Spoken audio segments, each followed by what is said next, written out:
1-1 the count, 2 outs.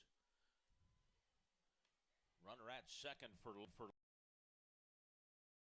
to Presley Liebrick if she can keep things alive.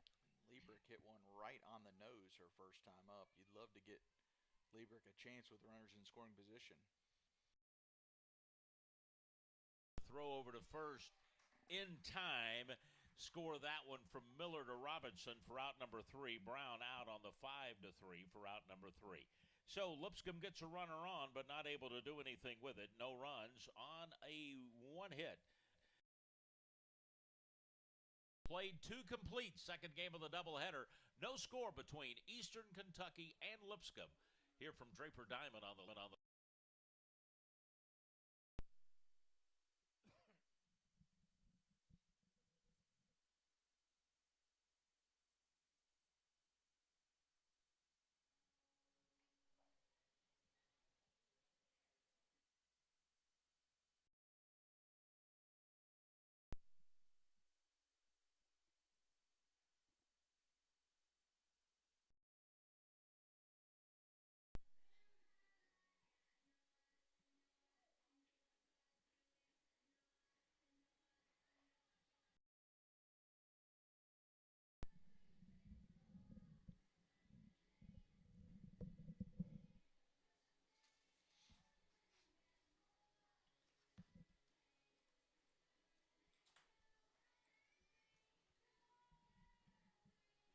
8-9 and hitter due up here, then to the top of the order in the top half of the 3rd inning. On a great start. Lipscomb 2 innings pitched, no hits given up. Just 1 walk. Does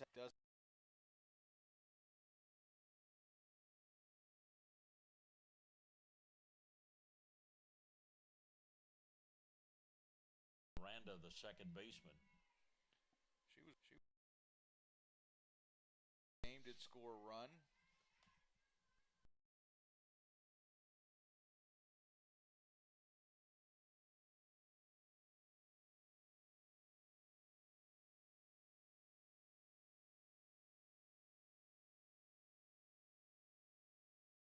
Sophomore.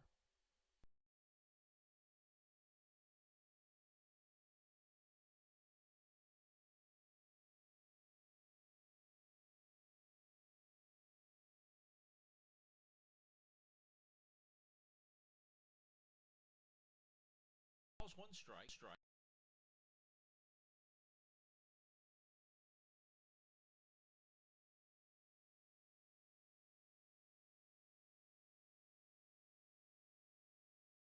4 p.m., 6 p.m., but p.m.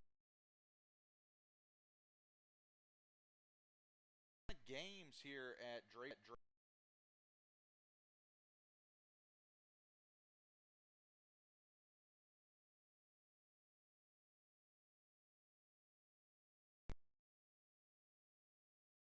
A little bit.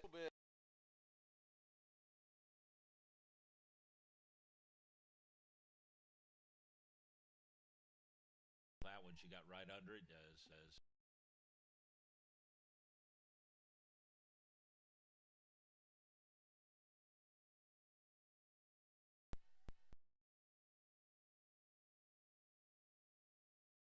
have the brightness.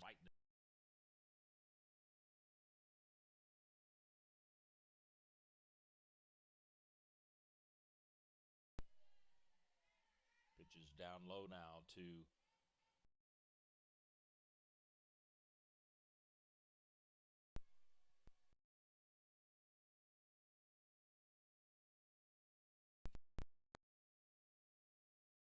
into the air.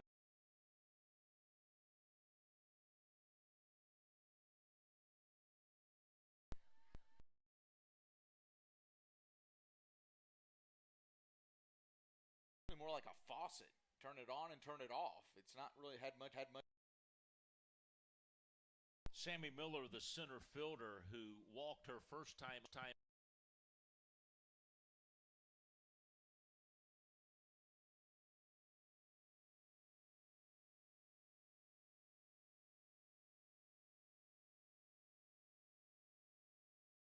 So she's walked 4 times.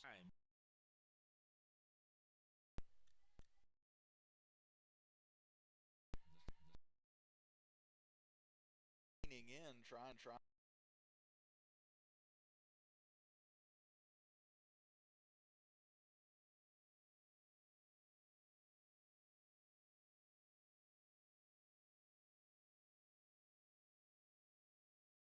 He checked on one that's outside. Had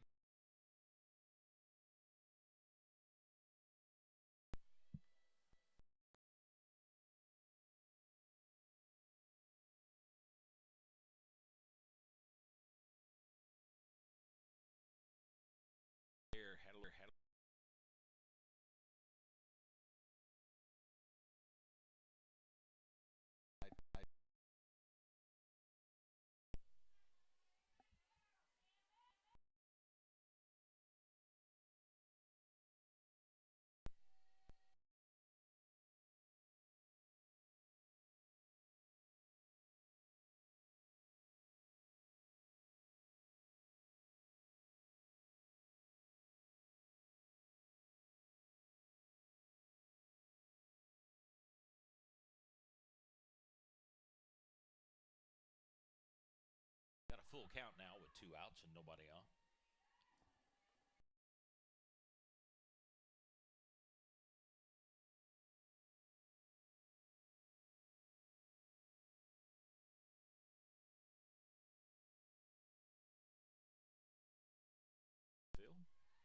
Justin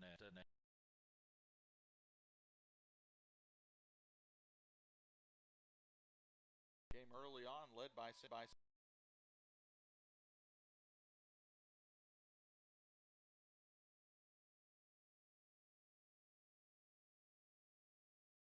it's on some run, ended up taking the game.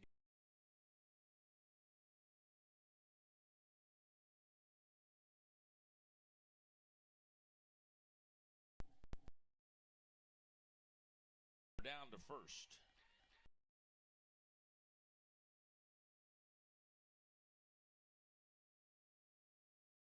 Receiver who is ready to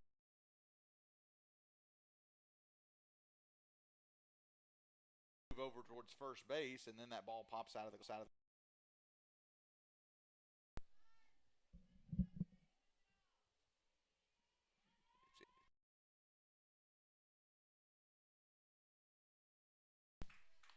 Central.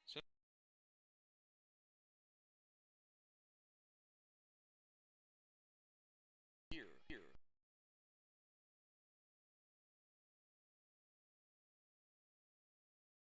Lipscomb can get the win. Lipscomb's already dropped one series to. Interesting enough, the Central 3 Arkansas. games they played.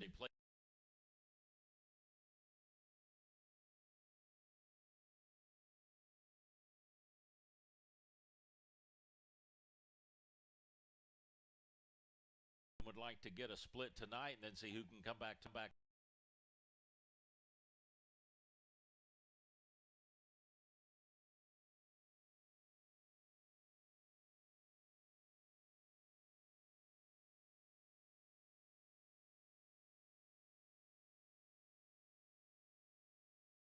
The left fielder flied out her first time. No score in this ball game.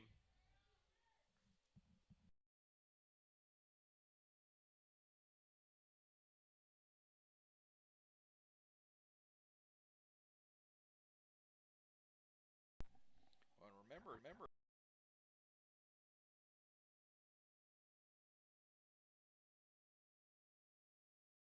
Kentucky.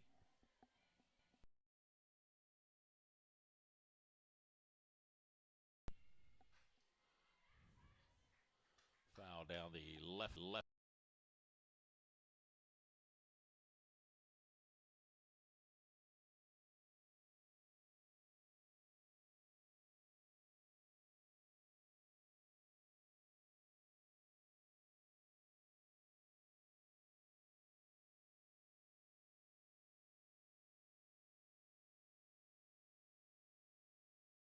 For the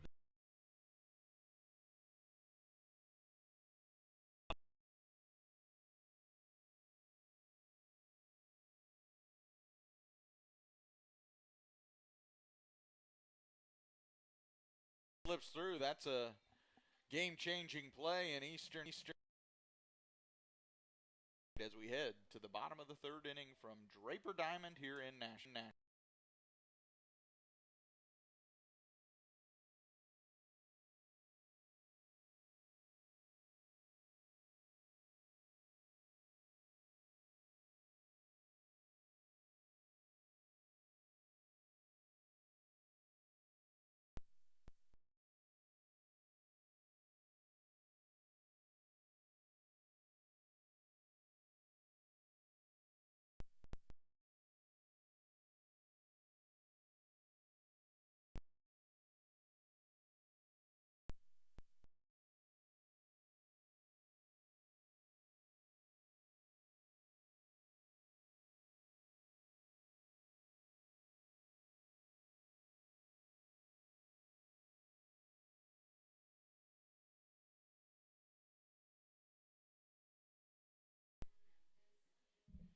Let's go. Let's go.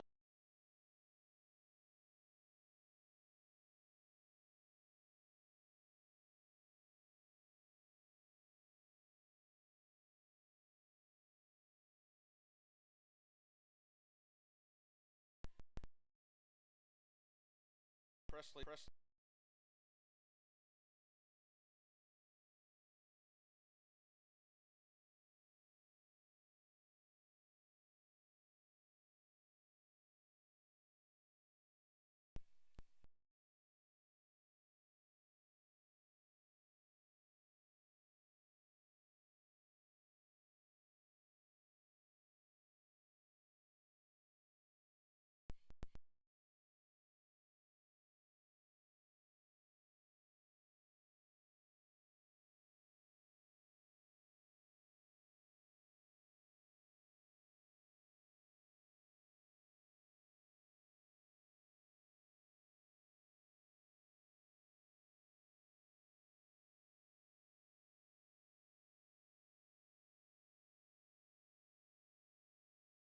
Away 2-1 the count.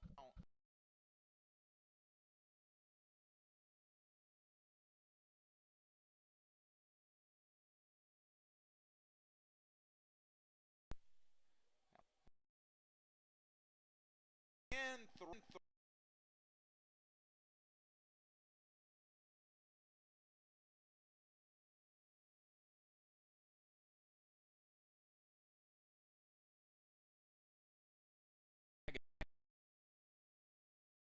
it's a good throw. It's a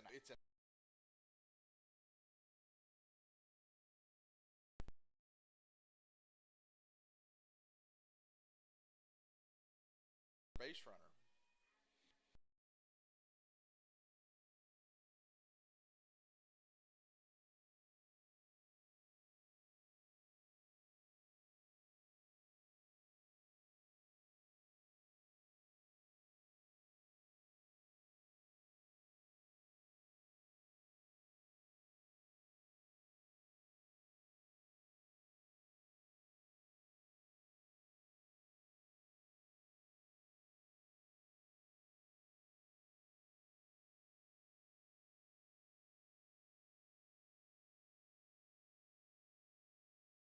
Bunt that almost turned.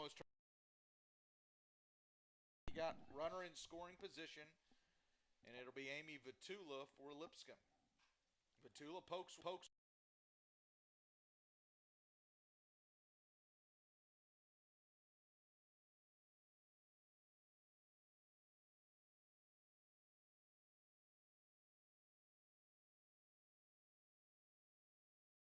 Had how many runs?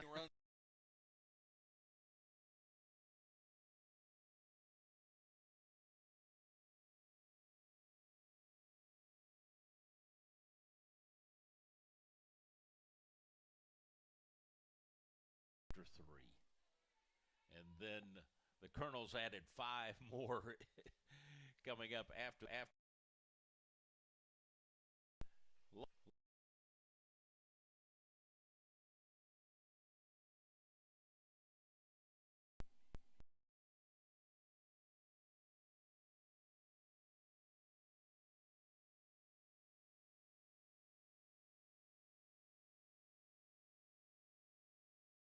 Piece of it.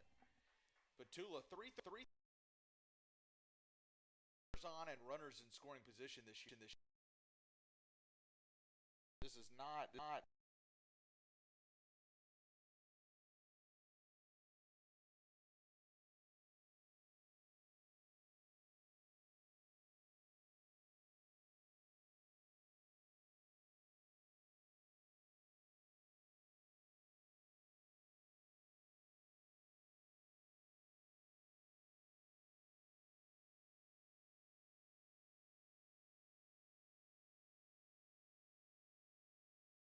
she gets Amy Vatula on the pop out, and so now Camry Rich will be to the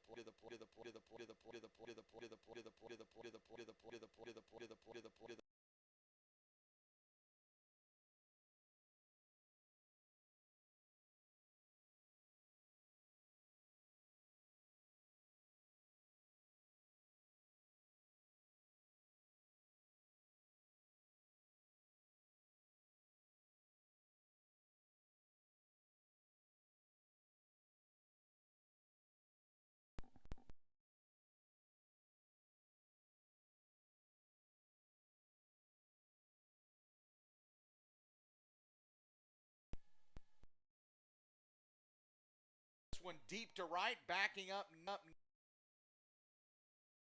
will be Barron for at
be back in the circle for the Bisons as we get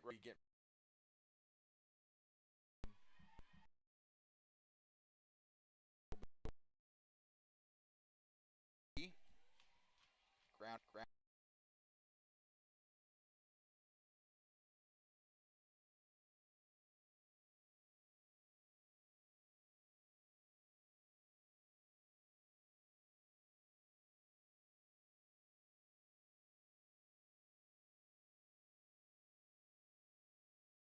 Right.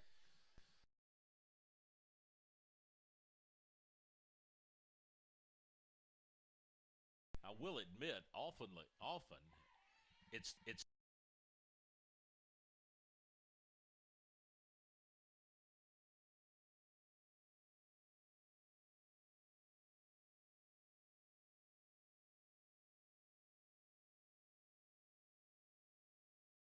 At least in baseball, that's for sure.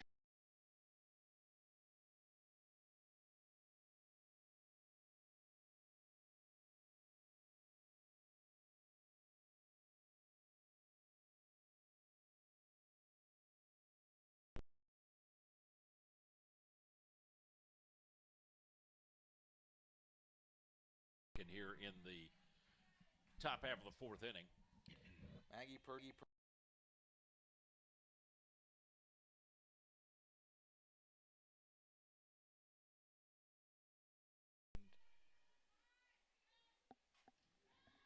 Sends this one foul.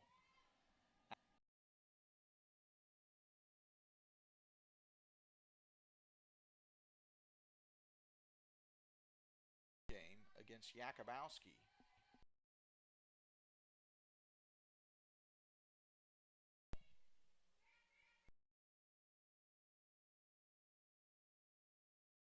Shallow center, Konkanen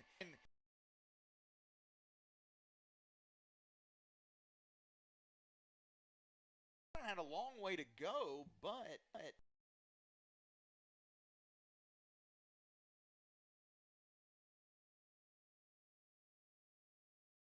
the night against the Bisons. It's kind of weird the way that came off the bat. Yeah. I thought it was deeper than it was.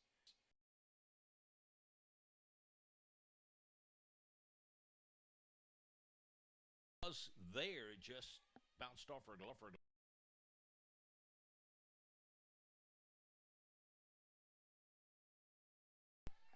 Ball in the dirt, nicely played by Camry Rich to keep it in front of her.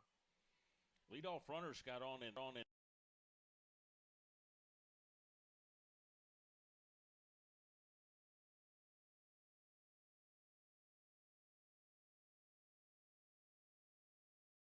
Check swing, and Miller went all the way around.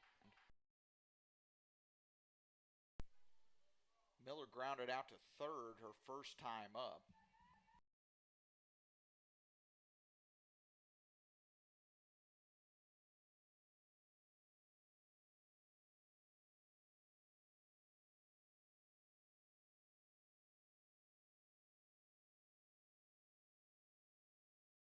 Couldn't really see it either. That ball in foul territory, and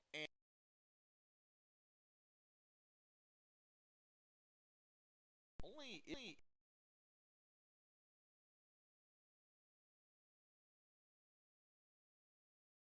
who made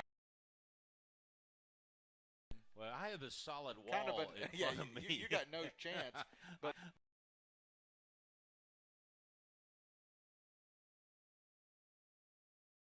is in scoring position now. And I have gone back and changed and made that a base hit.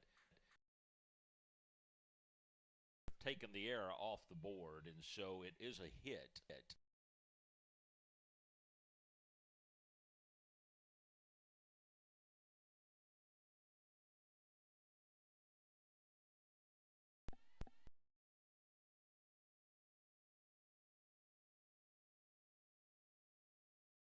With runners in scoring position, 21 hits on the year. Doubt.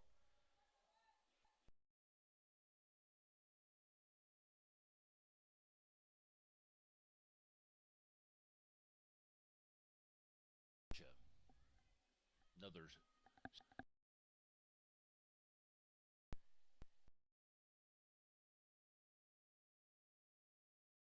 hit then to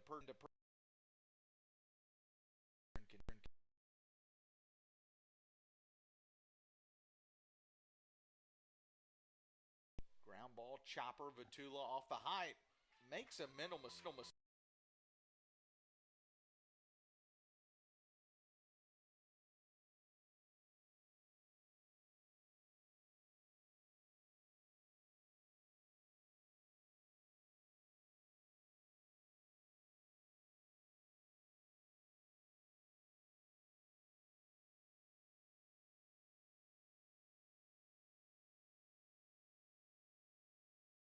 Right there, because unlike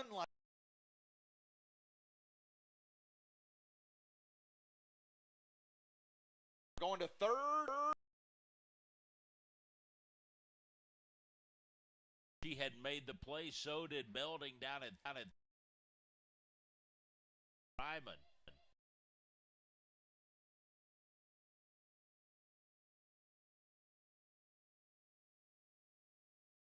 We're close to being able to see if there was a tag or not. That was on the back side.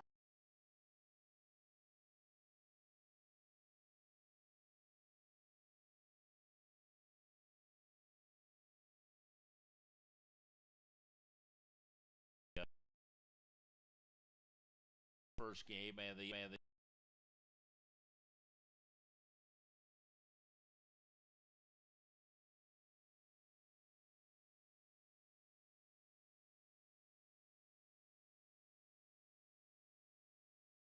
softball if you could have these umpires mic'd up and hear these Oh, wouldn't it be great? conversations.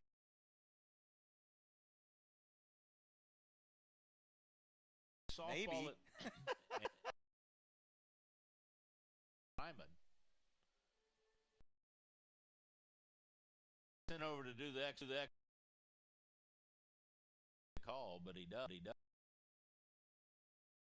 Still not happy with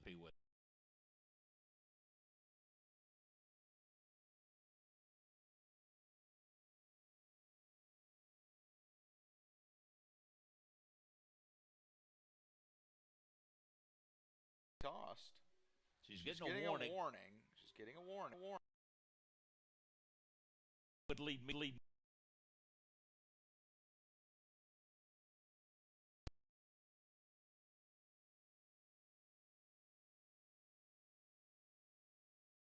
Thrown out. She just got taught here by the home plate umpire.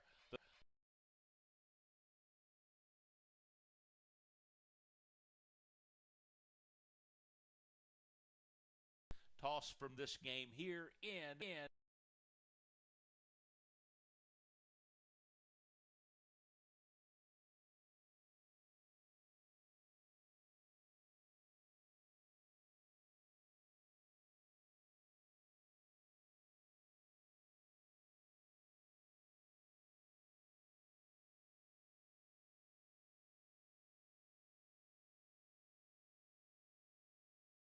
Lacking when you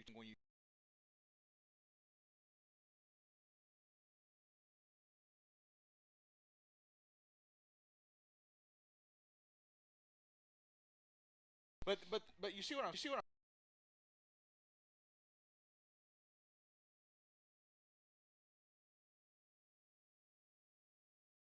is. We have no clue. Both you and I call back things.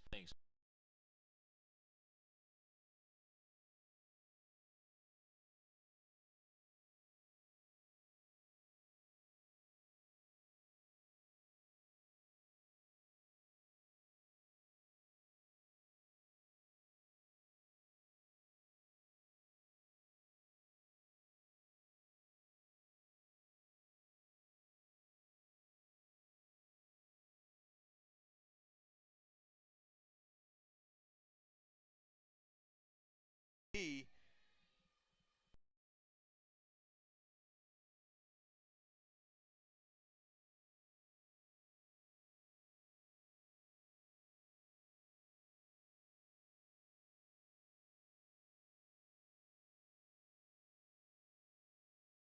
You see more call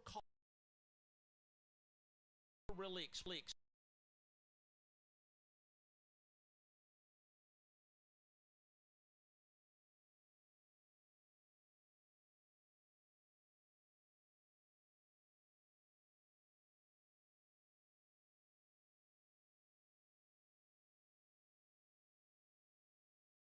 watching the game.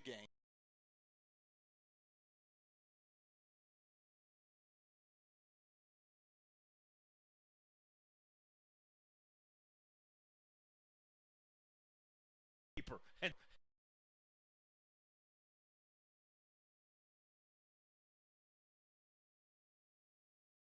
Blowing away. and you wonder how. I mean, I know video replay.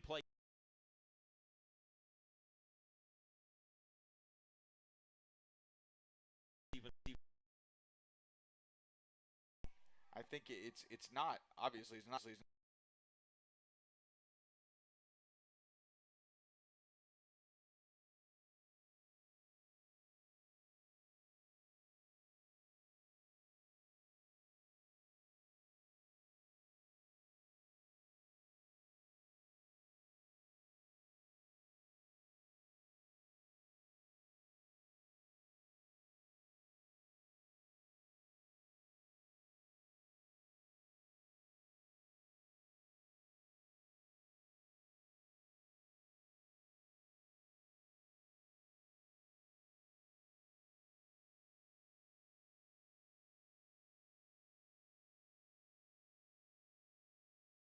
No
Well, no, he didn't do that.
It's like I got tired. Okay, we're going to. All right, sounds good. We got our audio back working here as we get ready for the top half of the fifth inning. Lipscomb went down in order 1, 2, 3 there in the bottom half of the fourth.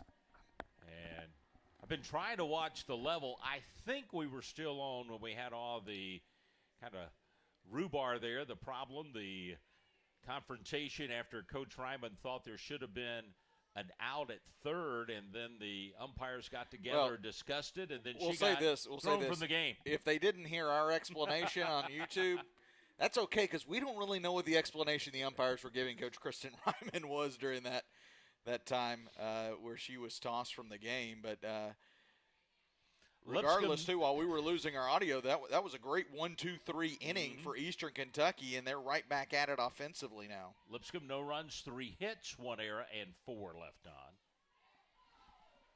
Ball's hit deep. And it's hit deep to right field, but Liebrick gets under it and makes the play on the fly ball there by Miranda, the second baseman, who is out for out number 1 here in the fifth inning. It'll bring up Morales, the catcher.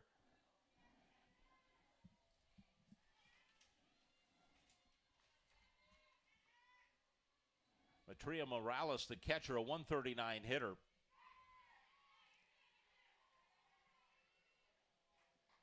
She is 0 for 1 in this game, flied out to right field. She had a 3-run homer in the first game. Struck out and flied out her other 2 times. Bats with nobody on, 1 away in the inning. Well, it's kind of a little weird to say, but in a scoreless game, Eastern Kentucky only 1 hit in this game, and quite frankly, arguable it should have been a hit. I mean, it was kind of off the glove of Concanon, but they feel to have the momentum right now, even though they've only got 1 hit in this game. That's following a combined 23 runs and 23 hits between the 2 teams. Most of them for the Colonels in the first game is they got 16 runs on 13 hits. And right on cue, Jakubowski with the strikeout. And there's 2 gone in the inning now after Morales is out on strikes. To the top of the order, there'll be Sammy Miller, to the center fielder. She has walked and grounded out. Jakubowski now has given up 1 hit, struck out 3 and walked 1. Fouled down the first base side near the first base dugout. And that one, I think, got off Sammy Miller's foot as well. She's hopping around.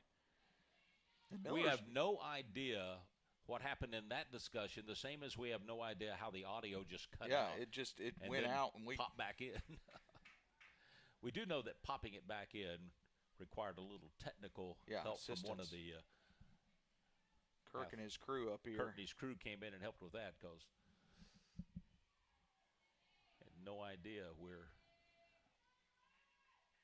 some of that information came from through the system there. 2 outs in the inning. The 0-1 at the top of the order to Miller, Sammy Miller. I'll say this, though. Miller, she scares me. I mean, she's a really good player, and I think if you're Lipscomb, this is where you want to face her. Nobody on 2 outs. 333 hitter, 41 hits this year for Eastern Kentucky. Check swing foul. She walked 3 times in the first game and has walked once in this game. And grounded out, so she's 0 for 1. Yeah, 41 hits, and then you add the 27 walks to that as well. So, I mean, she's reached base 68 times out of her 123 at-bats. 4 doubles, 1 home run, and 1 triple on the year. Akabowski delivers the 1-2 and misses, so it's even now 2-2. Yeah. No score in this ball game. We're in the top of the 5th inning. Totally different than what we saw in the first game here this afternoon. Stuck her bat out and fouled that one down the third base side.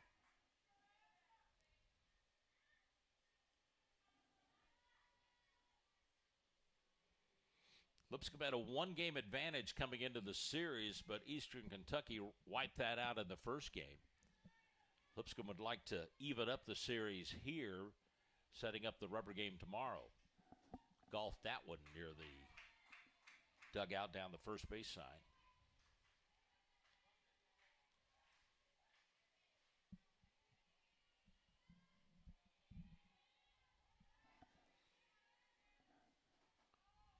At the moment, wind has calmed down again. Pleasant night, 75 degrees, about the way it was last night about this time during the baseball game. So it's been 2 pleasant evenings for softball and baseball on the Lipscomb University campus. Baseball team won their second game in their Western Division ASUN matchup with Central Arkansas, so that series even at 1 apiece. Full count, but I think that one caught Camry Rich the wrong way, I believe. A little slow trying to walk that one off.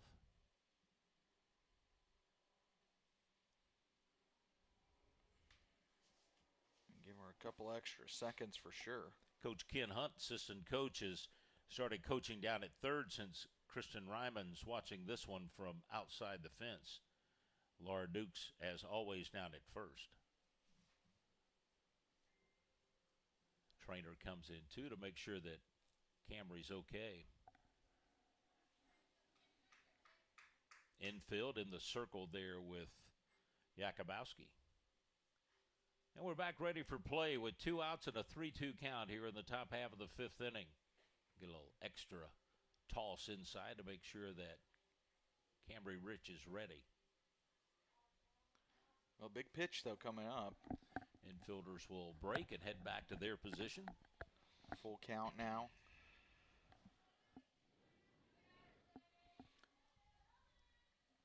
Sammy Miller, leadoff hitter. And the center fielder looks at ball 4, and so she'll be on, and that is the 3rd time in this game she's got on, twice with walks. That'll be her 5th walk between the 2 games. And then she reached on a ground ball to the 3rd baseman. And that was that one that Belding couldn't had in her glove and just kind of took her eyes off of it.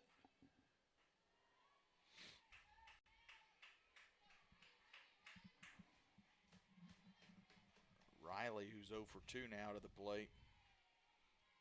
Colonels have only 1 hit so far in this game. And Riley's flied out twice. She's 0 for 2. The 1-0 pitch in for a called strike.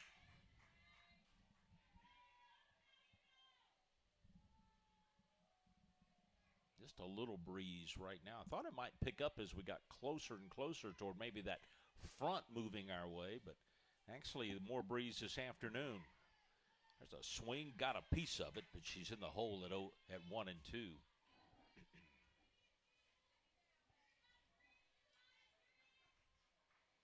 Maggie Purty, the shortstop, is on deck.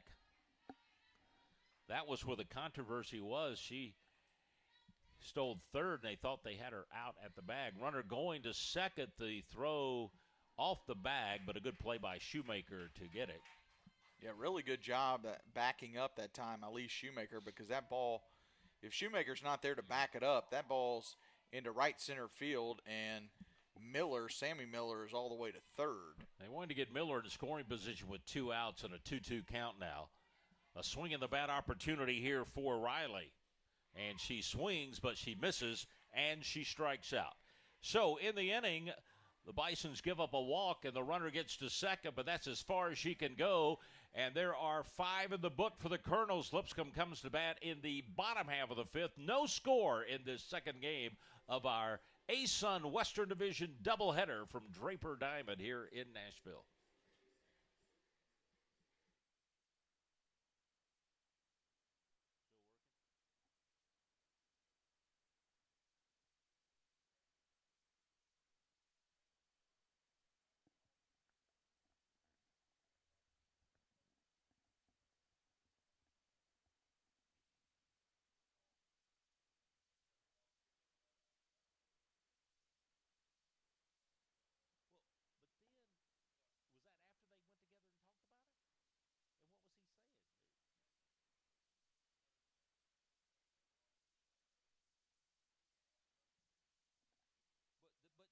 But she had asked about it, and they had a meeting over it. I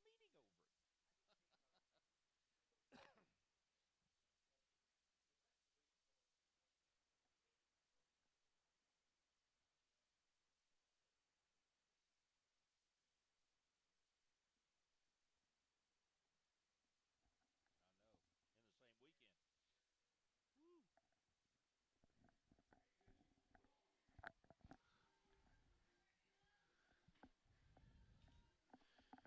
Well, we go to the bottom half of the 5th inning. Lipscomb comes to bat here in a scoreless ball game. Megan Klein, the designated player, will lead things off, to be followed by the left fielder Jesse Brown. Back to the top of the order with Presley Liebrick, the right fielder, here in the 5th. Lipscomb with 3 hits but no runs. 1 hit, no runs for the Colonels. And Lauren Narvaez, little shaky early in this game, but she's settled in nicely. 4 innings pitched, 3 hits, so in her combined over 8 innings today is just giving up 4 hits. She's had a workout between these 2 games. Ball's behind now 2-0. Klein, fly ball, right field, going back to right fielder. This ball is out of here. Home run in the gap in right center field, and the designated player Klein will get the home run as she puts it over the right field fence. You talk about potentially an unlikely hero for Lipscomb. Megan Klein coming in hitting .028. That is just her second hit this year, and it's a home run in the bottom of the 5th inning. That'll be her first home run and her second hit, and she takes it over in the gap near the scoreboard in right field. And Lipscomb takes a 1-0 lead here in the bottom half of the 5th inning. Jesse Brown, the left fielder, will be the next hitter. Got to feel good for her because she had 17 strikeouts. Over half of her at-bats had been strikeouts, and she gets that huge home run there.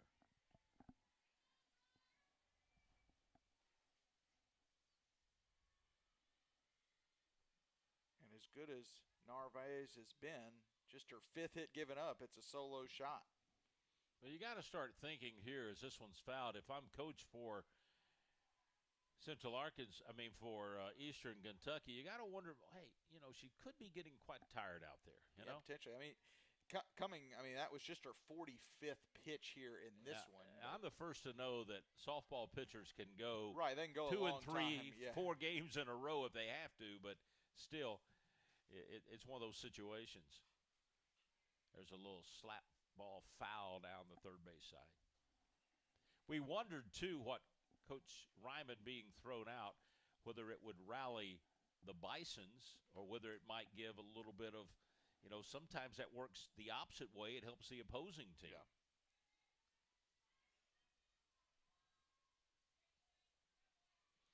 Didn't get a little bit of an explanation that basically she couldn't get an explanation or couldn't ask the question, so we really still don't know what happened. Yeah, I have a feeling it's a lot of he said, she said type stuff when it comes to what was the conversation between them. And I'll tell you this, they don't really care that we don't know. Nobody does. Yeah, exactly. And we still won't know. 0-2 the count. Little slap foul. Back under the. But I will say it is a catcher. little strange. I mean, just knowing Coach Jeff Forehand and Coach Christian Ryman, to know that to have them both thrown out on the same weekend. weekend. On the same weekend of a game is a little strange here because they're not known for getting tossed from games by any stretch of the imagination. The 0-2 pitch outside for a ball. Well, back in my early days of broadcasting, I had some commissioners that thought maybe I should be thrown out because of the ways I might try to call it from where I am. But I will say our last few years of experience in basketball has been so much better, I think, with basketball officials, with replays, with talk, and with them coming over and explaining things. It has made it so much easier to call a game when you've got them working with you. There's a high chopper to second, and not in time, and Nothing Jessie Brown ain't going to make a throw on it. She beats that one down the line for a base hit. Yeah, it's just a slap hit right there is what that is, because you want to pound that ball into the ground to get that high hop and then use your speed, and that's what she did. Presley Liebrick will be the batter now. She is lined out and reached on an error. She was stranded back in the third. Bats now with a runner on and no outs. She's the kind of hitter, too, that can drive one if she needs to. She can also slap, and I like how she can often go to the opposite field when needed. 46 hits on the year, 22 RBIs for Liebrick. Bats .397 with runners on base. Been a battle here today between these two teams, and it was close until the lady in the circle came on to pitch in the first game, and then after that, she shut Lipscomb down to finish out that game, and her team just kept getting her run after run after run. And it went from an 8-7 ball game to the final score in that one. There's a little blooper that the shortstop and the second baseman will go after, and the second baseman gets there to make the play. Miranda, for out number one, gets the fly ball on Liebrick. Big to get Liebrick with the runner on and able to get her out. So now Elise Shoemaker's had a good game in this game, had that double back in the first. It was an 8-7 ball game after Lipscomb made that comeback, and then 8 unanswered runs for the Colonels, and they win at 16-7. Shoemaker had the double, and then she had the sacrifice bunt where it was the bang-bang play at first base, and just, I mean, called out by a shoestring. Runner at first with one away.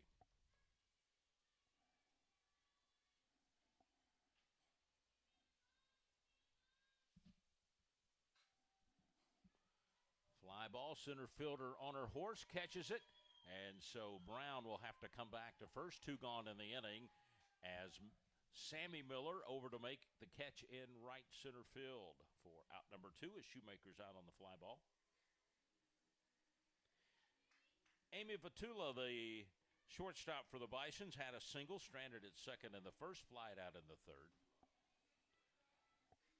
Vitula batting .331 coming into this game. She's now at .333. She was 2 for 4 in the first game. Slaps it. Third baseman. What a bounce. The throw back to second. They're going to have a little rundown here. Dive back to second. Not in time. And Lipscomb is safe all the way around. And Jessie Brown has a 4-leaf clover in her back pocket right now, I think. More fireworks than we thought on that play, because I was in awe of just the way that ball bounced and stayed in play. You knew when it took that high hop, if it didn't go foul, Vitula was going to be safe at first. And that ball, it was almost like it just kind of curved right back in. But then it looked like Jessie Brown was going to get picked off. It looked like she was dead to the water. She was halfway to third. They run her back and then throw to second, and with her speed, she dives back in and gets back into the bag. 6th hit of the ball game there by Liebrick. And now runners first and second with 2 outs. And the batter will be Camry Rich. And a called strike on the outside corner to Camry.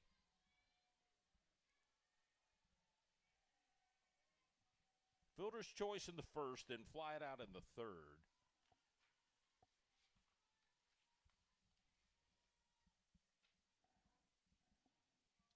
She was 1 for 2 in the first game. Ground ball to second. Second baseman picks it up, and Miranda over to Robinson for the third out of the inning. So Lipscomb gets a couple of hits, get a couple of runners on, but can't do anything with it. But they do score in the inning. A solo homer by Megan Klein, her first home run of the year, her second hit of the season. And Lipscomb, after 5, has a 1-0 lead. We'll go to the top of the 6th when we return to Nashville.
Yakubowski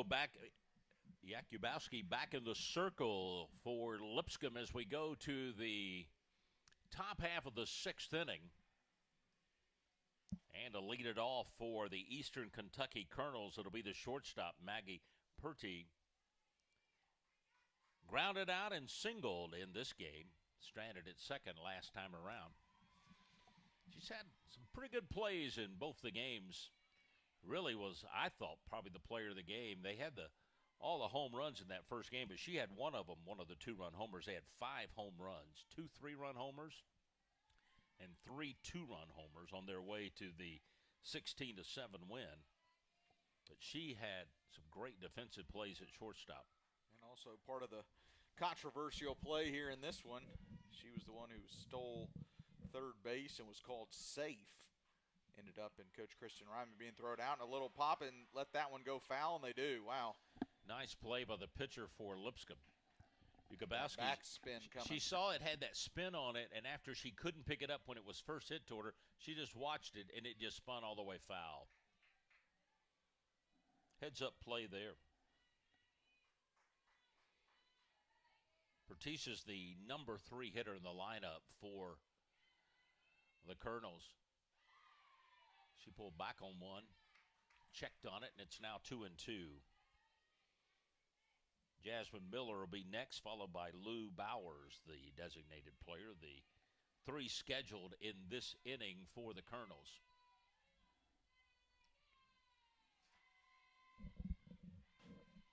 In the air, second baseman back on the grass, and now being called off as the center fielder will come in on it and make the play as Conconan comes in and gets out number 1 on that fly ball.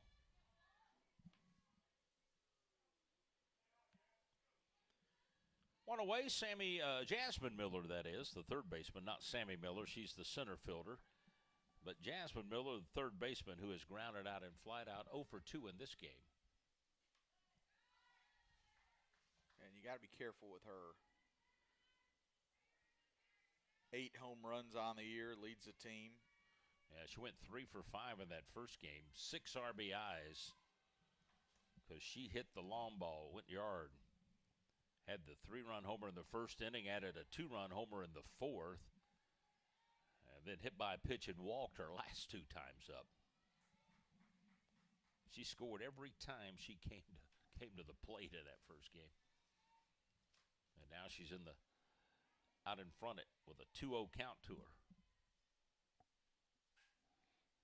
She turns on that one, foul down the left field side.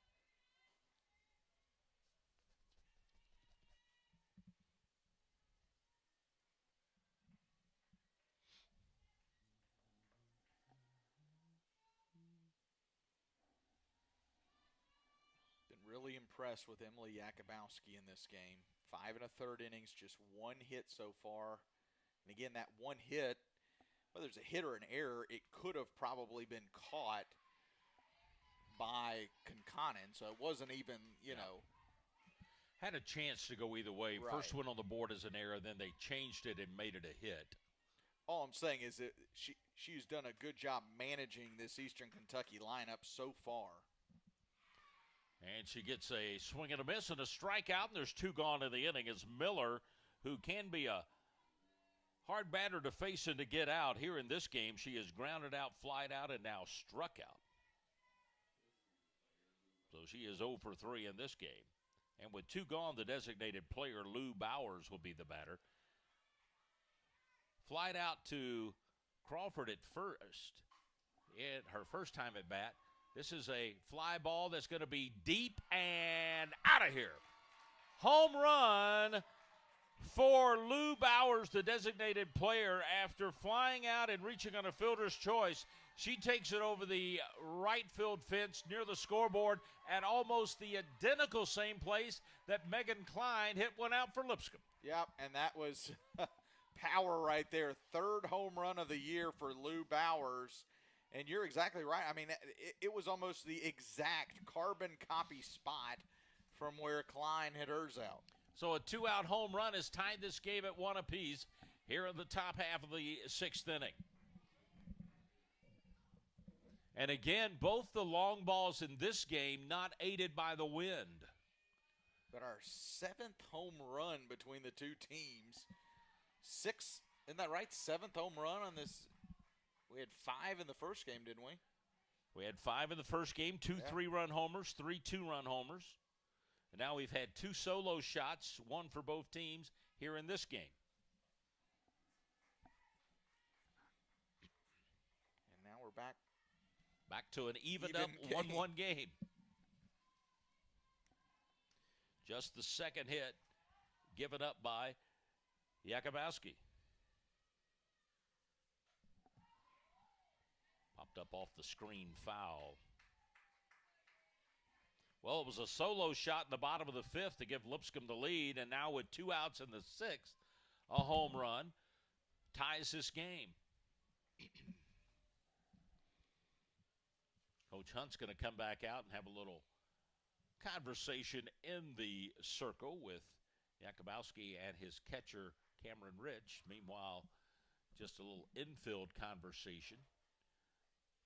1st and 2nd, and short and 3rd.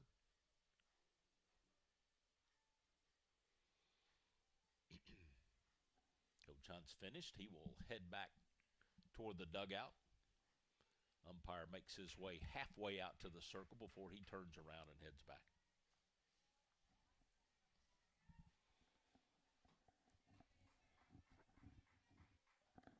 Viviana Barron, the right fielder, has struck out and grounded out.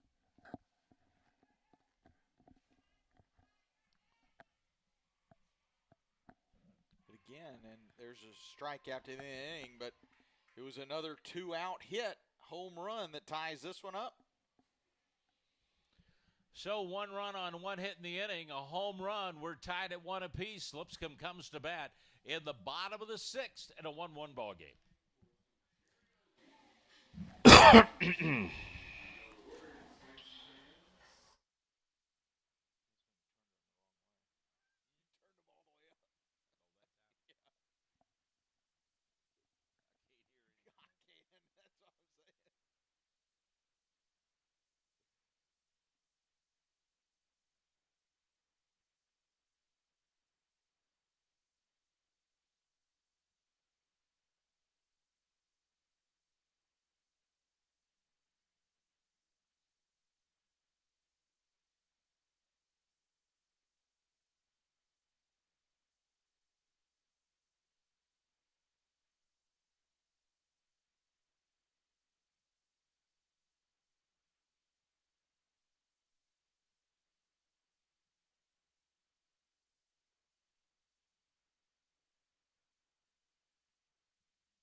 Well, the Lipscomb third baseman, Caitlin Belding, will lead things off here in the bottom half of the 6th inning.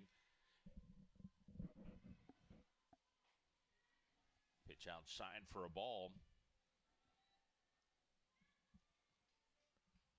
Flied out of the first, and then last time up in the 5th. She was out on a line drive to the third baseman. Fouls this one back, so she's 0 for 2 in this game.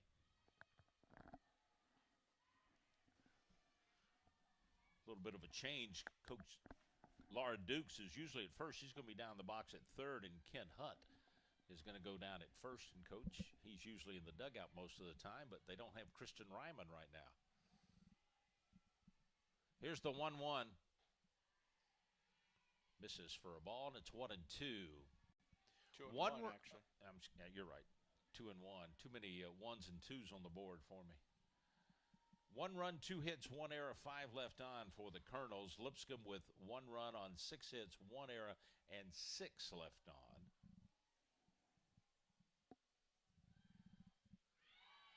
And a nice change up there, and the change up got Belding off her toes that time, and a swing and a miss. Couple of solo homers, and we got a 1-1 ball game. Here's the 2-2 delivery. And wow. What a play by the third baseman. You know, she's been the player in this game. Miller, Jasmine Miller, she's made a couple of catches down at third that have just saved some hits. Well, that saved probably 2 bases right there. That was going to be hard hit, and I'm not sure Riley and left would have been able to cut it off in time before it would have been a leadoff double. As it is, it's out number 1. Macy Concanon, the center fielder, who has singled and struck out. 1 for 2 in this ball game. Bats with nobody on, 1 away here in the 6th.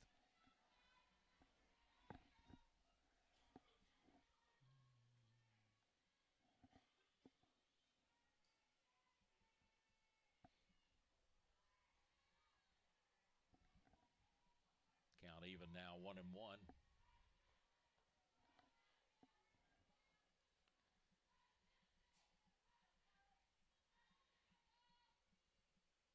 Western Division ASUN softball and baseball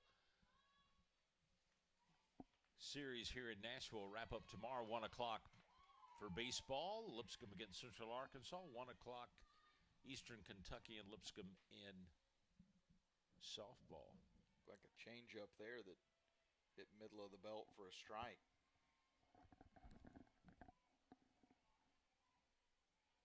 And the 1-2. Little tapper, and it's foul down the first base side. Fortunate it was foul. Concanon, with her speed, probably beats it out. These two teams hadn't played a lot. You know, Eastern Kentucky just now moving into the ASUN this year. I think they had maybe one other series, that they had played each other back when they were in the OVC and Lipscomb in the ASUN. Now they're both here in the ASUN. And the 1-2 fouled again toward the first base dugout area.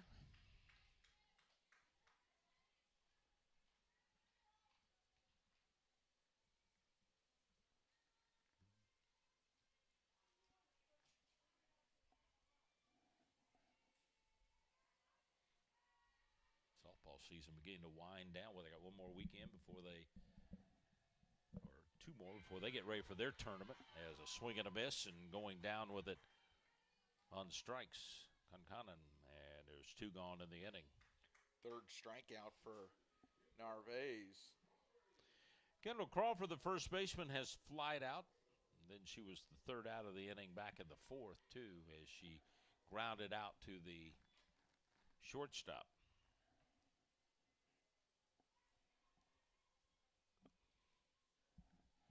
Bats here in the 6th with 2 away and nobody on, and a tie 1-1 ball game.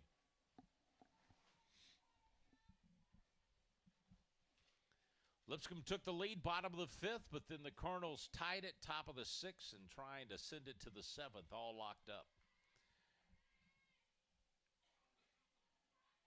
And a called strike as Crawford walked through that one looking at it, and it's called for a strike.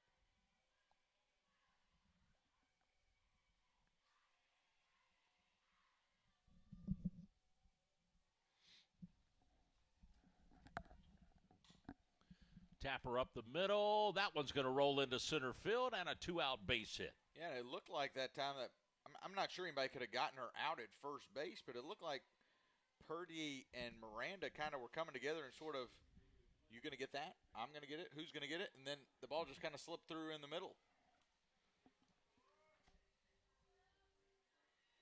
Lauren Narvaez, she came on in relief in the third inning after 9 Bisons had been to the plate. She gets rich when she hit her second time in the inning after she had singled and scored. She flied out for her first out.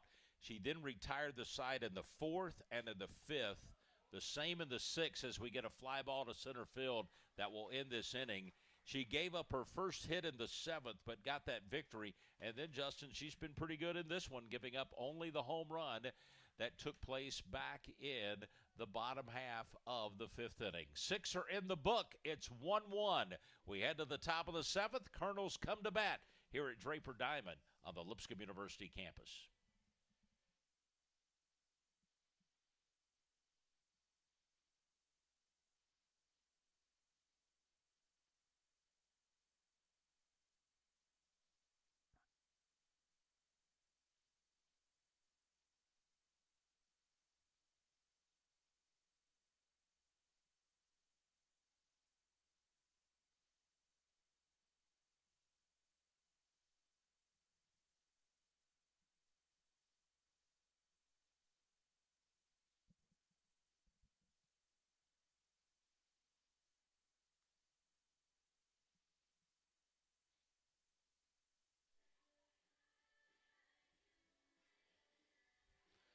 Bisons failed to score in the bottom of the sixth inning. They had 2 outs, and Crawford got on with a single, and that brought up Megan Klein, who had the home run and the only run in the fifth, but she flies out to end that inning. And so now as we go to the top of the seventh inning, Emily Yabowski, who's done a great job for the Bisons, giving up just 2 hits in the 1 run. She'll try to get the Colonels out here in the seventh to see what her teammates can do in the bottom half of the seventh inning. Emily Yakubowski, 6 innings pitched, 2 hits, but the one last inning was the big one for Eastern Kentucky, the solo home run, and she does have 6 strikeouts as well in this game. She'll face the bottom of the order here in the seventh. And a fly ball, Jessie Brown gets set and planted in left field to make the catch. And Carly Robinson, the first baseman, who had grounded out and struck out, here in the seventh will fly out for out number 1. Carly Robinson, that ball, she gets a little bit more on it. She had 7 home runs coming in. That was nice for Yakubowski to get her out to start the top of the seventh. You mentioned the bottom half of this order, though. They're 0 for 7 now, the bottom part of this order. Ariana Miranda, the second baseman, she is flied out twice, 0 for 2 in this game. She'll be followed on deck by the catcher, Morales. Little tapper to third, Belding, plenty of time, throw over, 2 gone in the seventh.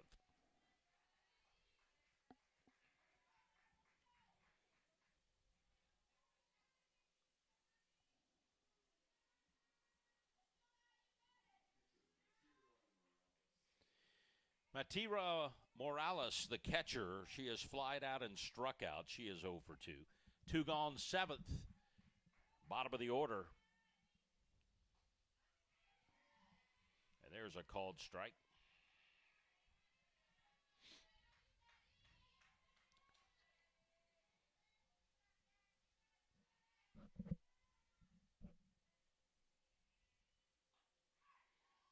Just missed outside with that one.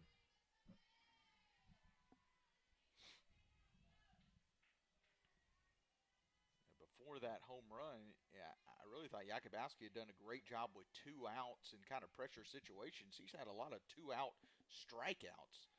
That one's Little not going to be a blooper, strikeout, but it'll be an out. Vitula's there to make the play, and you said it. Jakubowski really has done her work through 7. She's given up 2 hits and 1 run. It's now up to her teammates to get a winning run as we go to the bottom of the 7th. Lipscomb has 3 outs coming if they need them. They need 1 run to win this one. It's a 1-1 game as we go to the bottom half of the 7th inning from Draper Diamond.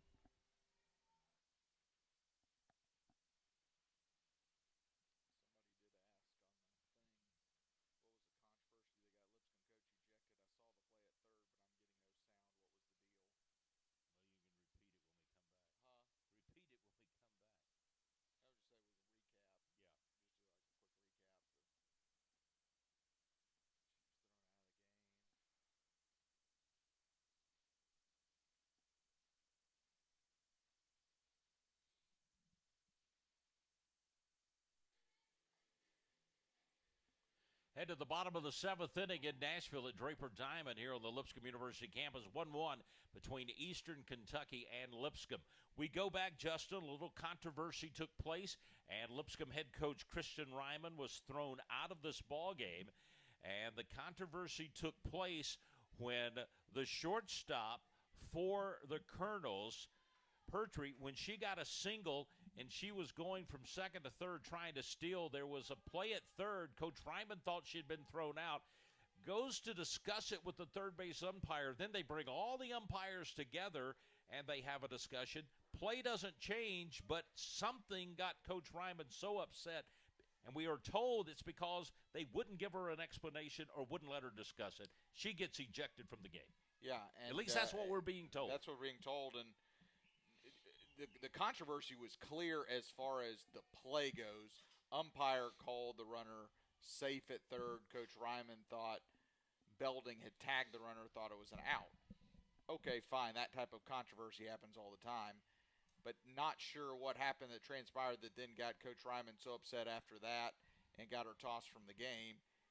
She was tossed from the game. It's still a 0-0 score, and then you kind of wondered which way that would go, who would kind of get a bump from that potentially. And Lipscomb's the first one to strike with that solo home run by Klein, as there's a ground ball, nicely played, and a great pickup over there at first base. Now the shortstop who's made some plays today for the Colonels coming over there, Pertice, and she got that ball, quickly fired it over, but it was down in the dirt, but Robinson scooped it up. And so Jesse Brown, the leadoff hitter in the number 9 slot, will be out on a play there, 6-3 from Pertice over to Robinson for out number 1. 1 gone in the 7th and a 1-1 game. Top of the order, Presley Liebrick, the batter for Lipscomb, lined out, reached on an error, and flied out here in this game. She is 0 for 3, hitting .338. Trying to get the winning run on base with 1 out.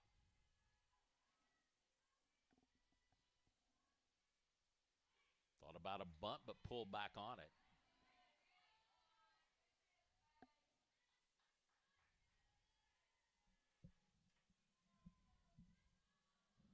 So Brown grounds out for the first out of the inning. And Liebrick, the leadoff hitter, seeing if she can get on. Lipscomb has left 7 stranded here in this game. They have 7 hits. They've committed 1 error, and their run was a home run. The Colonels, 2 hits, 1 error, 5 stranded, and their run was a solo home run. Yeah, because both these teams poked it foul out of play over the third base dugout. Both these teams have combined 1 for 13 with runners in scoring position. Lipscomb is has the only hit with a runner in scoring position, but it didn't score anybody because, again, the score is just coming off the 2 home runs. First game of the doubleheader was a 16-7 Colonel win over the Bisons. This one is a 1-1 game in the bottom of the 7th. Popped up foul. Shortstop coming over, and she's there to make the play, right? Yes. Pertice makes the play. My head wouldn't stretch all the way around that window to see that. 2 gone in the 7th now. Colonel's trying to push us into extra innings. Lipscomb trying to see if they've got some kind of miracle with 2 gone, and Shoemaker the hitter. She doubled in the first, grounded out in the 3rd, and flied out in the 5th. Bats with nobody on, 2 outs in the 7th. Fouled over toward the third base dugout.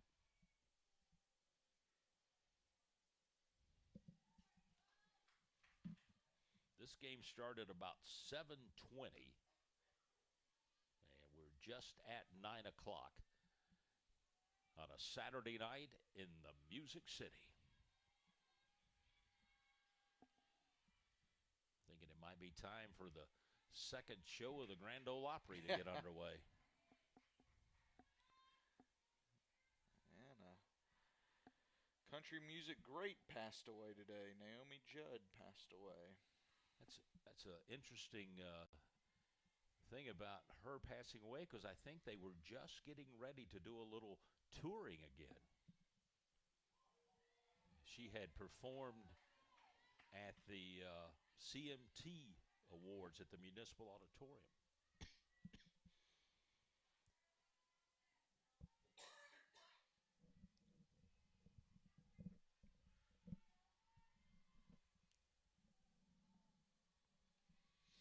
Now the 2-1 delivery. Hit down at 3rd. Scoop up in the throw over.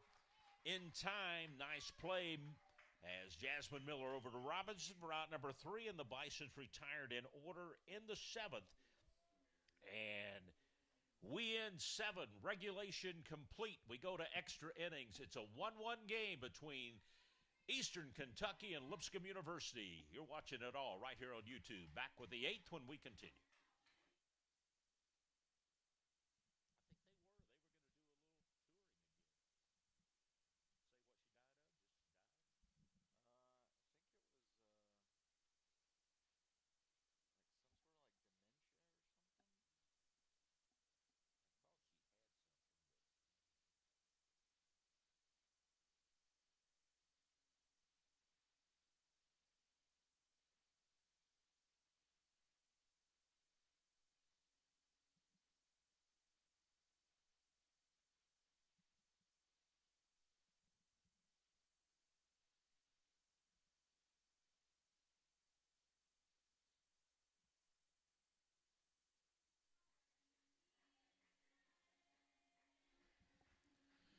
Can't determine this one in 7 innings. Not enough. We'll go to the 8th inning in a 1-1 ball game. 1 run on 2 hits, 1 error committed, 5 left stranded for the Colonels of Eastern Kentucky. Lipscomb 1 run on 7 hits, 1 error, 7 stranded. And this Western Division A-Sun series being played at Draper Diamond here in Nashville, as Eastern Kentucky won the first game 16-7. We go extra innings in a 1-1 ball game. Emily Jakubowski back in the circle for Lipscomb to start the 8th, and her first pitch is going to be a gapper against the fence in left center field, and sliding in safe with a double will put the go-ahead run as the leadoff hitter, Sammy Miller, has the double to start things off here in the 8th. Tony, she's, like I said, I just love the way she swings the bat, way she plays the game, and that ball was slicing into left center. It was a gapper that was moving away from Conconin, and great start to the top of the 8th inning for Eastern Kentucky. Janae Riley, the left fielder, has flied out twice and struck out once, 0 for 3 in this game. She's going to lay the bunt down right back at the pitcher, turn and throw to first, not in time, and the Colonels have them safe on the corners with no outs in the 8th. Beautiful, beautiful bunt that time. Pulled it with her as she was going down the line at first, and just speed outrunning that one. I mean, nothing Lipscomb could do there, and boy, is Eastern Kentucky in a great spot here. Back-to-back hits in the 8th. They've got 4 hits in the game now, as they have the bunt for the hit there to put runners at the corners after they had that gapper in left center field. And the batter now will be Maggie Purdy, the shortstop, who has grounded out, singled, and flied out. She was part of that controversy at third that later saw Kristen Ryman watch the rest of this one from outside the fence, as she was ejected from the game. And the runner going from first to second puts two in scoring position, and it puts Purdy in the hole at 0-2. And again, we're tied at 1 apiece. Colonel's trying to take the lead here in the top of the 8th inning with no outs and two in scoring position. And the ball down in the dirt. And Purdy, really, the biggest thing she's concerned about, get the bat on the ball, get it in the air somewhere in outfield. Obviously base hit's great, but at least try to get something in the air in the outfield to score that run from third. Yakubowski from the circle. Little tapper toward, it gets through between the third and shortstop. One in, and they'll hold the runner at third. And so it's a 2-1 game. And I think a little bit of cross up there as going in front of the shortstop, the third baseman Belding, and Vitula may get crossed up. I think Belding kind of screened Vitula where she could make that play. Yeah, I'm not sure Lipscomb would have been able to get an out, but they would have been able to prevent that run from scoring from third if Belding is able to make the play, because Miller was not taking off from third. But as it is, it ricochets off Belding, slides through. Only one run does come in, but that's a big run, obviously. Jasmine Miller had a 3-run homer back in the first game. She is grounded out, flied out, and struck out in this game as she bats here in the 8th. They've now scored at a base hit for Purdy. Purdy moves to second, and runners at second and third, and that'll be the 5th hit of the ball game. 3 hits here in the 8th inning. Boy, this had been such a pitching duel. 2 home runs had been the only scoring until the 8th, and now 3 hits, a run across the plate, no outs, runners at second and third, and the Colonels trying to open this one up a little bit here in the top of the 8th. Well, obviously, you pick up, you get the 1 run. That's the big difference maker here. But if you could get a big hit from Miller and just completely put this one out of reach, that's what you want to do here if you're Eastern Kentucky. And boy, what a comeback it would be in this game. I know it was just 1 run, but nothing was doing for Eastern Kentucky in this game. Miller will draw a base on ball, the cleanup hitter. She had gone over 3 in this game, but she's still a dangerous hitter. So she's on with a walk, and the bases are now loaded with no outs here in the 8th. 1 run is in. It is a 2-1 Eastern Kentucky lead over Lipscomb here in the 8th. And Lou Bowers, the batter. Yeah, and Lou Bowers, really probably the player of the game, though, because she was the one who ties the game in the 6th inning for Eastern Kentucky with that solo home run. Eastern Kentucky able to come back and win it. 301 average on the year, 73 at-bats, 22 hits. She's got 18 RBIs. The home run that tied it was her 3rd home run of the year. She had 1 hit in the first game and walked once, flied out and struck out. In this game, the home run, along with the fielder's choice and flying out, is what she's done at the plate. But now she comes up at a big position here. Big time with the bases loaded and no outs in the 8th.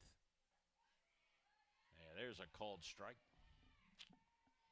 And again, up until this point, Emily Yakubowski, you really couldn't ask for anything else from her. Through 7, she did everything you could ask of her. Absolutely. But here in the 8th, that one's ball foul. Was hit hard. Down the right field side. She gave up the double to Miller, and then Riley got a single.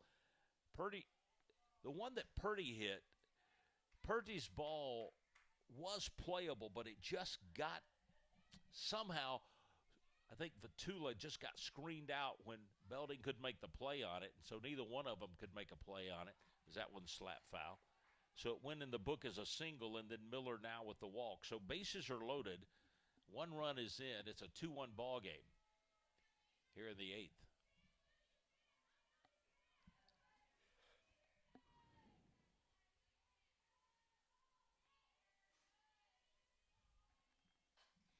Puts her bat on it, lifts it up right field. Presley's got it. They'll tag the runner. The throw to the plate, not in time. A throw to second. They got him kind of at the corners now, but nothing they can do there. 2 runs are in. It's a 3-1 ball game. Well, Bowers did what she needed to. She got a ball in the air to right field, and the sacrifice will bring in a run. A huge insurance run there, for sure. Gives them a 2-run advantage now, 3-1 the score. And Purdy will be down at third, and Miller will be at first. She had to hold there. And the batter will be Bear, the right fielder, I think. Going to be pinch hitter. Reynoso, who's the pitcher in last game, is actually going to come and bat. Be a pinch hitter. Be the first time she has hit in the ball game.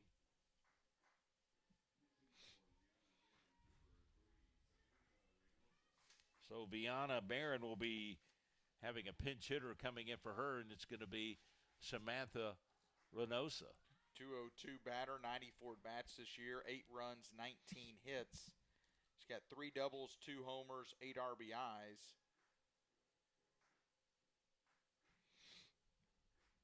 She has struck out 13 times as well. Coach Hunt having another conference in the circle here with 1 out in the inning. Well, they've given up 2 runs, so it's a 2-run advantage. So Lipscomb knows they're going to have to dig their heels in the bottom of the 8th. But right now they got to dig their heels in and try to get out of the top of this inning without any more damage.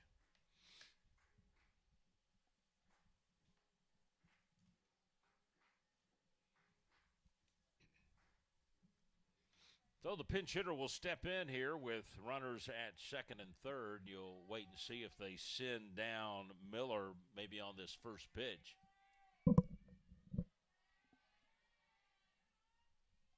She's going, and there's no throwdown, so runners are in scoring position at second and third.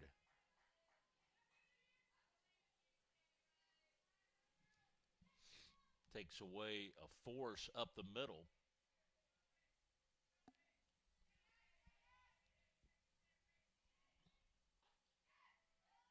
Strike on the outside corner. Carly Robinson, the first baseman, on deck, the next scheduled hitter for the Colonels. 3-1, top of the 8th. We were tied after regulation at 1. Just got enough of that one to send it back to the screen. Obviously, Eastern Kentucky a 2-run lead. I mean, that you want the lead, obviously, but big hit here. You get more than a 2-run lead. It becomes really, really difficult for Lipscomb in the bottom of the 8th. Popped her up. Shoemaker behind the bag. They'll hold the runner at third, and there's 2 gone. That's a big out right there for the Lipscomb Bisons.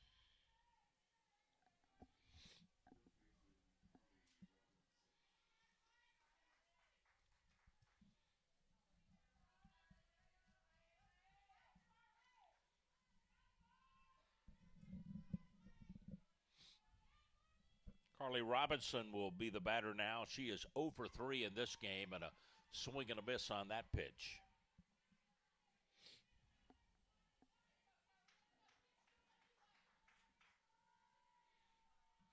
Getting down to the bottom of the order against the Colonels. Missed outside with it. Jakubowski trying to get out of this 8th inning. She's given up a couple of runs in the inning, and so it's a 3-1 ball game. 5 hits now for the Colonels. And all started with Sammy Miller with that gapper to start the inning, and just a great hit by her to get things going. Well, they got 3 hits in a row to start the inning, and then a walk and a sacrifice, and got in there 2 runs so far. Now there's 2 outs. Jakubowski falls behind at 2-1 to Robinson. Came back and evened up the count with that strike.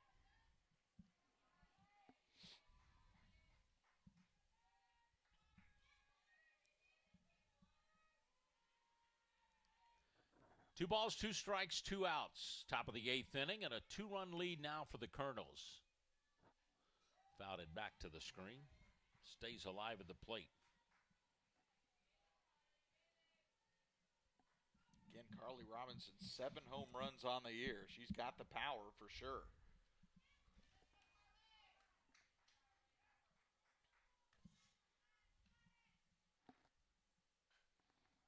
Tapper foul down at third.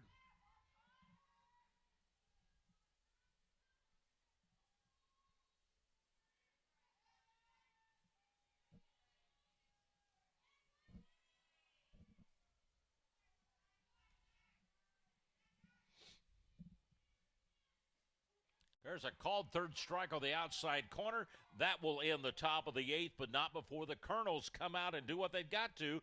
They use 3 hits, including a leadoff double by Sammy Miller, and then a sacrifice fly. They get a couple of runs and a 1-1 game.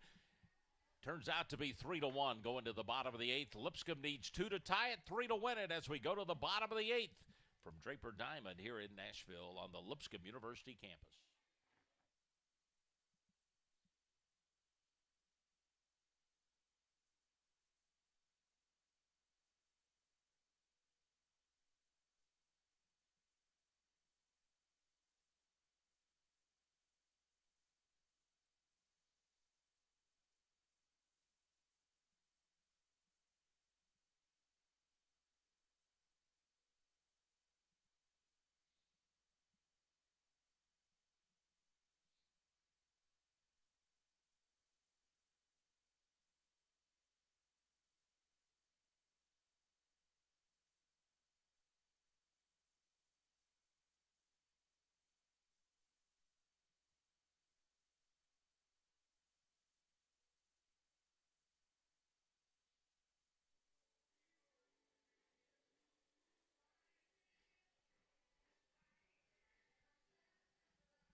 This Western Division A Sun Series with a doubleheader today started about 5 hours or so ago, about 4 o'clock this afternoon. We're now past 9:15 on a Saturday night, and it's a 3-1 game in the bottom of the eighth in Lipscomb in a situation where they need 2 to tie it, and Amy Vitula will be the leadoff hitter. Little slap, third baseman. What a scoop throw over. Vitula's out on the 5-3. That girl has made some plays Jasmine too Miller. at third. I was about to say, if you're a Lipscomb fan, you wouldn't want to have anybody else but Amy Vitula up. She was 2 for 3 coming in. Get her on with some speed, and I'm telling you, I mean, that ball was heading straight for that gap, and Jasmine Miller absolutely just cut it off, made a laser throw over to first base in time. And that's what I think you want Amy Vitula to do, is to hit that ball opposite field so she's got a better chance. There's a line drive on the nose to the shortstop, Purdy, and so Camry Rich out for out number 2 on the line drive. And so here in the bottom of the eighth, 2 pitches, and all of a sudden 2 outs. Yeah, and Lipscomb, I mean, a lot of times you'll see teams trailing, they'll take some pitches, but these are good pitches, good swings, just better defensive plays right now by the Colonels.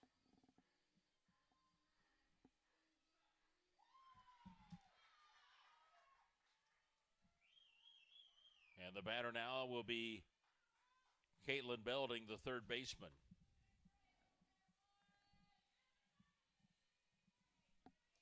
She's lined out her last 2 times. First pitch was in for a strike. And what a pitching performance as a pop fly in the right field will end it. And Eastern Kentucky, after being down 1-0, and this one comes back in 8 innings to win it 3-1.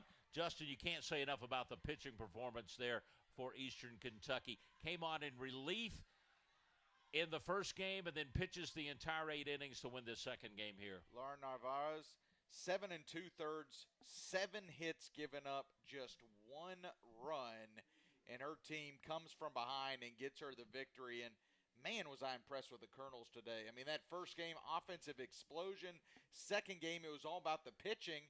Lipscomb gets that home run in the bottom of the 5th inning, but then the 6th inning, the home run to tie it. Then you go into the 8th inning, and how about Sammy Miller? She gets that leadoff double, and then the rest, some back-to-back hits. Eastern Kentucky 3-1 winner, and they take the series over Lipscomb. Well, Lipscomb was up 1-0 going into the top of the 6th inning, and then it was tied. And we go into extra innings, and the Colonels win it. For the Colonels, 3 runs on 5 hits, 1 error, 7 left on. Lipscomb 1 run on 7 hits, 1 error, 7 left on. A couple of home runs, the only scoring until the 8th, and 2 runs across for the Colonels, and they take the 2 games, sweeping this doubleheader. They win the first game today 16-7, come back to get the nightcap in extra innings 3-1. They'll wrap up this series tomorrow. The game will be on YouTube. First pitch at 1 o'clock tomorrow afternoon. Hope you enjoyed the games as Eastern Kentucky takes 2 from Lipscomb here, winning the first game big, 16-7, and in extra innings taking this one 3-1. For Justin Seaman, I'm Jonathan Seaman saying so long from Draper Diamond and Lipscomb University in Nashville, where Eastern Kentucky takes 2 from the Bisons.